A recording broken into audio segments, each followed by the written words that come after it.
প্রায় ৭,০০০ বছর আগের কথা। একদিন ফারাও খুফু তার ছেলেদের নিয়ে রাজপ্রাসাদের বারান্দায় বসে গল্প করছিলেন। ফারাও বলা হতো মিশরের রাজাদের। দ্বিতীয় রাজকুমার হরদাদেব কথায় কথায় তাকে বলল, মহারাজ, আপনি তো সেদিন এক জাদুকরের অদ্ভুত ঐন্দ্রিজালিক ব্যাপার দেখেছিলেন, কিন্তু আমি তার চাইতেও এক ক্ষমতাশালী জাদুকরের খোঁজ জানি, যিনি মানুষের মাথা কেটে ফেলে আবার তাকে জোড়া লাগাতে পারেন। আর শুধু তাই নয়, তিনি ভগবান থোতের বাসস্থান কোথায় তাও জানেন। আপনি যদি সত্যি তা জানতে পারেন, তাহলে তার কাছ থেকে পিরামিডের জন্য নকশা পাওয়া খুব শক্ত হবে না। রাজা খুফু খুব খুশি হয়ে বললেন, বেশ, তাকে আমার কাছে নিয়ে এসো। পিতার অনুমতি পেয়ে হরদাদেব সেই বিখ্যাত ঐন্দ্রিজালিকের খোঁজে নীল নদের বুকে নৌকো ভাসিয়ে দিলেন। মিশরের সেই বিখ্যাত ঐন্দ্রিজালিকের নাম দেদি। ১১০ বছর বয়স তার, কিন্তু বুড়ো থুরথুরে হলে হবে কি। এই বয়সেও সে একটা ষাঁড়ের অনেকটাই একাই খেয়ে ফেলতে পারে। আর শুধু তাই নয়, তার সঙ্গে চাই ৫০০ রুটি আর ১০০ গ্লাস মদ। এমনই তার খাওয়ার ঘটা। রাজকুমারের নৌকো গিয়ে যেখানে জাদুঘরের বাস, সেই ডেথসেফর শহরে নোঙর করল। রাজপুত্র যখন গিয়ে তার দোরগোড়ায় পৌঁছল, জাদুঘর তখন দরজার কাছে শুয়ে ঘুমোচ্ছিল। ঘুম ভাঙতেই রাজকুমারকে দেখে উঠতে যাবে এমন সময় রাজকুমার বলল, মিশরের ফারাও আপনাকে উপযুক্ত সম্মানে অভ্যর্থনা করবেন। আমি সেই জন্যই আপনাকে নিয়ে যেতে এসেছি।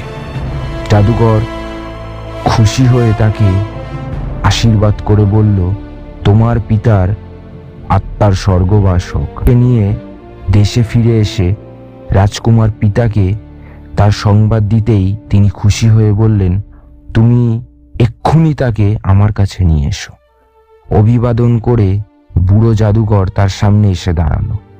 রাজা বললেন, কই, এর আগে তো তোমাকে আর কখনো দেখিনি। জাদুকর বলল, আপনি খবর পাঠিয়েছেন আর আমিও এসে হাজির হয়েছি। রাজা বললেন, তুমি নাকি মানুষের মাথা কেটে ফেলে আবার জোড়া লাগাতে পারো? সত্যি? জাদুকর মাথা নুইয়ে বলল, সত্যি মহারাজ। রাজা তক্ষুনি একজন বন্দীকে সেইখানে আনতে আদেশ দিলেন। জাদুকর বলল, বিনা প্রয়োজনে কেন মিছিমিছি মানুষকে নিয়ে টানাটানি মহারাজ? একটি হাঁস আনতে বললেন। হাঁসটাকে কেটে একদিকে ফেলে রাখা হলো। কিন্তু কি আশ্চর্য, কতগুলো মন্ত্র উচ্চারণ করতেই দুটো আলাদা জিনিস বেমালুম জুড়ে গেল, আর হাঁসটা ঘরের ভেতর প্যাক প্যাক করে ঘুরে বেড়াতে লাগলো। এইবার নিয়ে আসা হলো এক প্রকাণ্ড রাজহাঁস। এর বেলাতেও ঠিক তেমনি অবাক কাণ্ড। তারপর এলো এক গরু, তার মাথা কাটা হলো। জাদুঘরের মন্ত্র গরু যে শুধু বেঁচে উঠল তা নয়, একেবারে তার পেছন পেছন চলল। রাজা খুশি হয়ে বলল, শুনতে পাই তুমি ভগবান থোতের বাসস্থানেরও সন্ধান রাখো, তাও কি সত্যি? দেদি বলল, সে নকশা অবশ্য আমার কাছে নেই, কিন্তু তা কোথায় লুকোনো আছে সে সন্ধান আমি জানি। হেলিওপলিসের এক মন্দিরে কোনো বিশেষ কক্ষে সেগুলো গুপ্ত আছে। একটা বাক্সের ভেতরে সমস্ত নকশাগুলো রেখে দেওয়া হয়েছে, কিন্তু সাধারণ লোকের ক্ষমতা নেই যে গিয়ে তা নিয়ে আসতে পারে। রাজা খুফু জিজ্ঞেস করলেন, আচ্ছা, সে নকশা কে আনতে পারে বলো তো? জাদুকর জবাব দিলে, রানগরের প্রধান পুরোহিতের স্ত্রী রুথ দেদিত এর গর্ভে 3টি ছেলে জন্মাবে। এদের মধ্যে বড় ছেলেই হবে হেলিওপলিসের প্রধান পুরোহিত, আর সেই এই নকশাগুলো পাবে। আর শুনুন মহারাজ, সেই তার ভাইদের নিয়ে এই বিশাল মিশর দেশ শাসন করবে। জাদুঘরের এই ভবিষ্যৎ শুনে রাজার মুখখানা একেবারে মেঘে ঢাকা আকাশের মতো থমথমে হয়ে উঠল। রাজাকে চুপ করে থাকতে দেখে জাদুকর বলল, কি ভাবছেন মহারাজ? আপনার পর আপনার নাতি, আর সেই নাতির পরেই প্রধান পুরোহিতের 3 ছেলের একজন এই রাজ্যের ভার গ্রহণ করবে। রাজা খানিকটা চুপ করে থেকে বললেন, আচ্ছা, এই ছেলেরা কখন জন্মাবে তা তুমি বলতে পারো? জাদুঘর সময়টা বলে দিলে বললেন, আমি ঠিক সেই সময় সেই মন্দিরে হাজির থাকব। তারপর রাজা জাদুঘরকে যথাযথ সম্মান দেখিয়ে তার প্রচুর খাদ্যের ব্যবস্থা করে দিলেন। জাদুঘর সেদিন দ্বিগুণ খাবার খেয়ে ফেলল।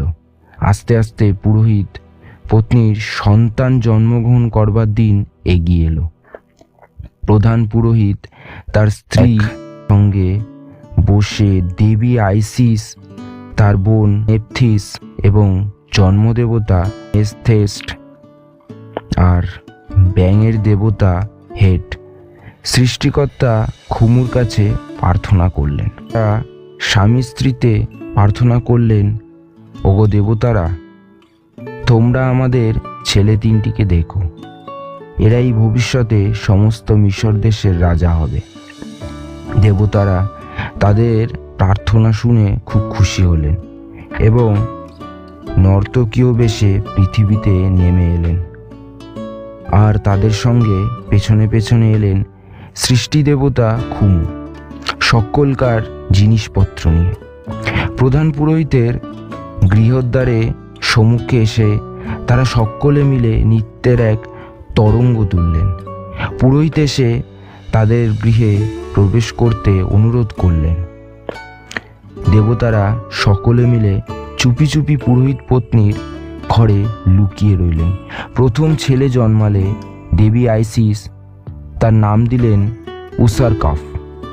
দেবী মেস্থেস্ট ভবিষ্যৎবাণী করলেন, এই হবে মিশরের সম্রাট। সৃষ্টি দেবতা বর দিলেন, তুমি বীর হবে। দ্বিতীয় পুত্রের নাম হলো সাথুরা। দেবতারাও আগের মতো তাকে বর দিলেন। তৃতীয় পুত্রের বেলাতে তাই নাম হলো তার কাকা। তারপর দেবতারা বিদায় নিয়ে ফিরে চললেন।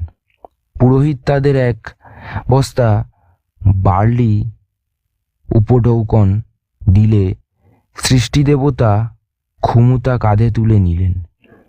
ফিরতি মুখে দেবী আইসিস বললেন, দেখো, একটা অলৌকিক কাণ্ড, কিছু করা যাক, তাহলে পুরোহিত বুঝতে পারবে সত্যি সত্যি আমরা কে আর কেনই বা এসেছিলাম। তারা করলেন কি, চুপি চুপি বার্লির বস্তার ভেতর একটা রাজমুকুট লুকিয়ে রাখলেন। তারপর ভীষণ ঝড়ের সৃষ্টি করে পুরোহিতের বাড়ি ফিরে গিয়ে বললেন, আজকের এই দুর্যোগে বস্তাটা আপনার এখানেই রেখে যাই, দিন 15 পর এসে আবার নিয়ে যাব। পুরোহিত বস্তা তার ভাণ্ডারে তুলে রাখলেন। এর দিন কয়েক বাদে পুরোহিত পত্নী তার দাসীকে ডেকে বলল, যা তো, ভাণ্ডার থেকে বার্লি বের করে নিয়ে আয়, মদ তৈরি করতে হবে।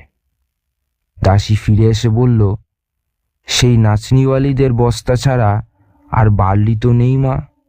পুরোহিত পত্নী বলল, আচ্ছা, তাই নিয়ে আয়।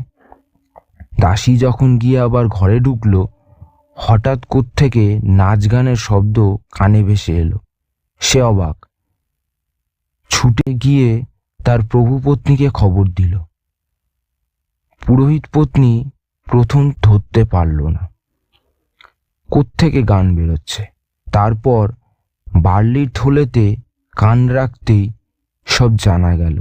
সে তাড়াতাড়ি থলেটা একটা সিন্ধুকে ভর্তি করে স্বামীকে খবর দিলে। তারপর দুজনের আনন্দ দেখে দাসীটা একদিন পুরোহিতের স্ত্রীর খুব বকুনি খেয়ে এদের ছেলে যে রাজা হবে সে কথা বলবার জন্য সে তার মামা বাড়ি চলে গেল এবং তার মামাকে সব কথা খুলে বলল। কিন্তু তার মামা এইসব কথা শুনে তার ওপর ভয়ানক চটে গিয়ে তাকে নদীতে জল আনতে পাঠিয়ে দিল। নদীতে ছিল কুমির। মেয়েটাকে নিয়ে ফুস করে ডুবে সে কোথায় তলিয়ে গেল। দাসীটার মামা তখন পুরোহিতের বাড়ি গিয়ে দেখে পুরোহিত পত্নী বসে কাঁদছে। সে বলল, ঠাকুরন, আপনি কাঁদছেন কেন? পুরোহিত পত্নী বলল, আমার ছেলে রাজা হবে, আমার দাসী সেই খবর রাজাকে বলে দিতে গেছে। লোকটা বলল, ঠাকুরন, আপনি দুঃখ করবেন না। আমায় গিয়ে সব কথা বলেই সে গেল নদীতে জল আনতে। সেখানে তাকে কুমিরে ধরে নিয়ে গেছে।